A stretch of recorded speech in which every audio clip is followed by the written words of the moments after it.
हम HDFC के quarter result की बात कर रहे हैं, जो कि उसका रिजल्ट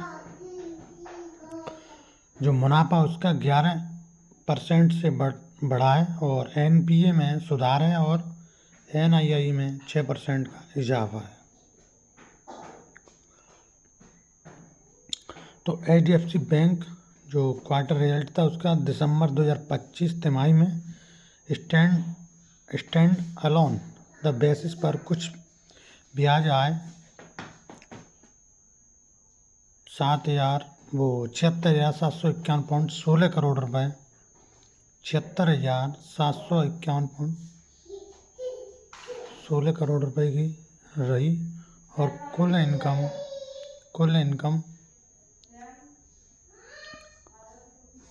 90,005 करोड़ रुपए गई। दिसंबर 2025 तिमाही में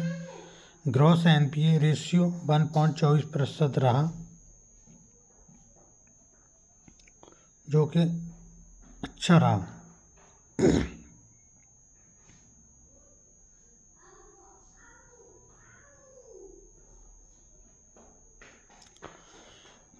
तो बाजार को बताया कि दिसंबर 2025 तिमाही में स्टैंड अलोन बेसिस पर उसकी जो कुल ब्याज आय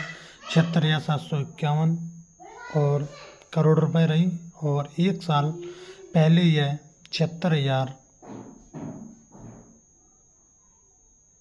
नहीं सात केवल 76,076.88 करोड़ रुपए थी और बेसिस की जो शुद्ध ब्याज आय NII एक साल पहले 6.3% बढ़कर 32,615 करोड़ रुपए हो गया और दिसंबर 2024 तिमाही में यह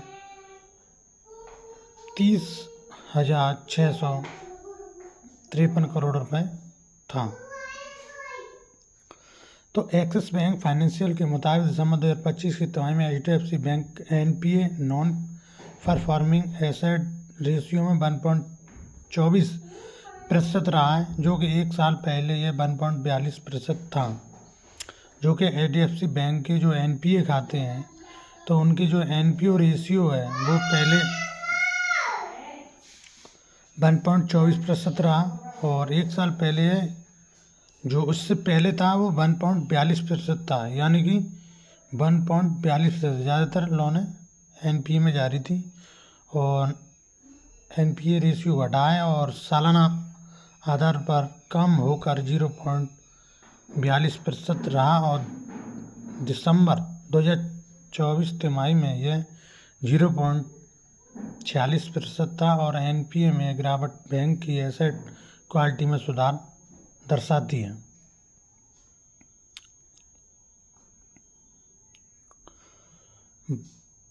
जो HDFC बैंक ने शेयर बाजार को यह भी बताया है कि एग्जीक्यूटिव डायरेक्टर भावेश जवेरी का जो कार्यकाल 18 अप्रैल 2026 को ख़त्म होने वाला है और जवेरी ने उन्हें रीअपॉइंट न किए जाने की अपील की है। ये बैंकिंग सेक्टर के बाहर मौके तलाशना चाहते हैं और अगर संभव हो तो ग्रुप की कंपनियों के अंदर ही, इसलिए वह बैंक के एग्जीक्यूटिव डायरेक्टर के पद से 18 अप्रैल 2026 को रिटायर हो जाएंगे और जवेरी 19 अप्रैल 2023 से 3 साल के लिए यह पोजीशन पर अपॉइंट रहे। जो एग्जीक्यूटिव डायरेक्टर के पद से 18 अप्रैल 2026 को रिटायर हो जाएंगे और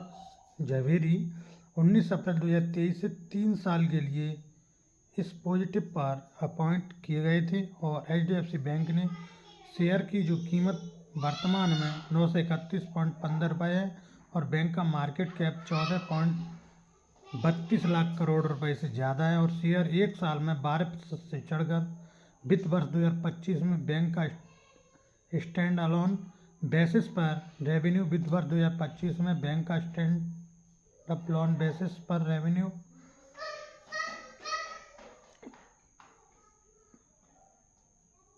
3,517 करोड़ रुपए रहा था और शुद्ध मुनाफा 67 1347.36 करोड़ रुपए दर्ज किया गया था। तो ये HDFC बैंक का पॉजिटिव न्यूज़ है। पर फिर भी आपको जैसे कोई भी शेयर आपको अच्छा लग रहा है बैंक सेक्टर में, तो HDFC सबसे बेस्ट है। पर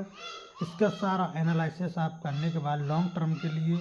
या शॉर्ट टर्म के लिए अपने फाइनेंशियल एडवाइज़र से सलाह लेके शेयर खरीद सकते हैं और बेच सकते हैं। तो अब इसके बाद मुनाफा तो सही हो रहा है, मार्केट भी अब सही चलेगी। तो HDFC बैंक के जो शेयर हैं उसमें आप एनालिसिस करके अपने फाइनेंशियल एडवाइज़र से सलाह लेके आप लॉन्ग टर्म के लिए शेयर या तो आपने जो खरीद रखे हो पहले से उसे होल्ड पे रख सकते हैं या कुछ समय के लिए, या फिर बेच सकते हैं, या लॉन्ग टर्म के लिए और नया कोई इन्वेस्टर हो तो इन्वेस्ट करके लॉन्ग टर्म के लिए होल्ड पे शेयर खरीद सकता है। तो इसके लिए आपको जानकारी लेनी होगी और अपने फाइनेंशियल एडवाइज़र से सलाह लें, इसके बाद ही मार्केट में एंट्री करें।